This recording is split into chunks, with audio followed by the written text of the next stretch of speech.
10, 9, 8, 7, 6, 5, 4, 3, 2, 1. موعد توقيت مباراة نادي ريال مدريد وسوسيداد في الجولة الثانية من الدوري الإسباني والقنوات الناقلة.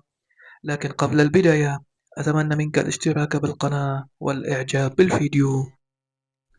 يستضيف نادي ريال مدريد نادي ريال سوسيداد اليوم الأربعاء 26 آب في تمام الساعة 10 مساء بتوقيت السعودية وقطر، 11 مساء بتوقيت الإمارات، 8 مساء بتوقيت المغرب.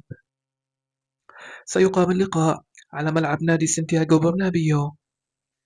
أما القنوات الناقلة فسينقل اللقاء عبر قناة بي إن سبورت اتش دي 1.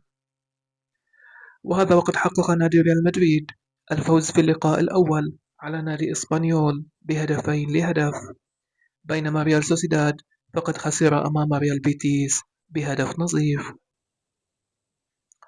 ويحتل نادي ريال مدريد المركز السابع ب3 نقاط، أما ريال سوسيداد فيقبع في المركز التاسع عشر بدون نقاط. والآن نترككم مع التشكيلة المتوقعة للناديين.